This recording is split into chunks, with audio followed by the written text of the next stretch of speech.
അങ്ങനെ ഗൈസ് കാത്തുമേല കളിക്കാൻ വേണ്ടിയിട്ട് ഞങ്ങൾ ആദ്യം പോയത് ചെപ്പാറയിലേക്കാണ്. അവിടെ പോയി ഞാനും കുഞ്ഞിൻ്റെയും കൂടെ കാത്തുമേലൊക്കെ കളിച്ചു. പിന്നെ ഞാൻ വേറൊരു ഡാൻസ് കളിച്ചായിരുന്നു.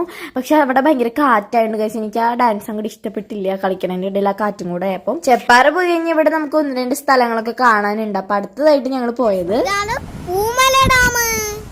അതെ ഗൈസ്, നമ്മൾ പൂമല ഡാമിലെത്തി. ഇപ്പൊ നല്ല മഴ സീസൺ ആയതുകൊണ്ട് ഡാം കാണാൻ നല്ല രസമുണ്ടായിരുന്നു. അങ്ങനെ പൂമല ഡാമൊക്കെ കറങ്ങി കഴിഞ്ഞ് നമ്മൾ അടുത്ത സ്ഥലത്തേക്ക് പോവാണ്.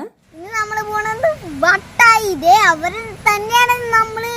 അതെ ഗൈസ്, നമ്മുടെ ഇൻസ്റ്റയിൽ വൈറലായിട്ടുള്ള നമ്മുടെ വട്ടായി വാട്ടർ സ്ഥലം വൈറലായതുകൊണ്ട് തന്നെ ഒരു ജില്ല മുഴുവൻ അവിടെ ഉണ്ട് ഗൈസ്. നമുക്ക് കാല് കുത്താൻ പോലും സ്ഥലം ഉണ്ടായിരുന്നു. പിന്നെ വെള്ളത്തിലൊക്കെ കളിക്കുമ്പോൾ സൂക്ഷിച്ച് കളിക്കണേ മക്കളെ. പിന്നെ നമ്മുടെ ശ്രീ വരച്ച പെയിന്റിങ് വാട്ടർ പ്രൂഫ് ആണ്, ഒരു സംശയം വേണ്ട. പിന്നെ ഒരു ബർഗർ കഴിക്കണം എന്നുള്ള ഒരു മോഹമായി നമ്മൾ ചെന്ന് എത്തിപ്പെട്ടത് കണ്ണോത്ത് പാടത്താണ്. പിന്നെ ഈ സ്ഥലം കുറച്ച് വൈറലായിട്ടുള്ള ഒരു സ്ഥലമാണ്. അപ്പൊ ഞങ്ങൾ എന്തായാലും ഇവിടേക്ക് വരാമെന്ന് വിചാരിച്ചു. അങ്ങനെ അവിടെ ചെന്ന് ഞങ്ങൾ ബർഗർ കഴിച്ചു ഗൈസ്. നല്ല അടിപൊളി ബർഗർ ആയിരുന്നു. ലോഡഡ് ഫ്രൈസും ഞങ്ങൾ വാങ്ങിച്ചിട്ടുണ്ടായിരുന്നു, അതും അടിപൊളിയായിരുന്നു.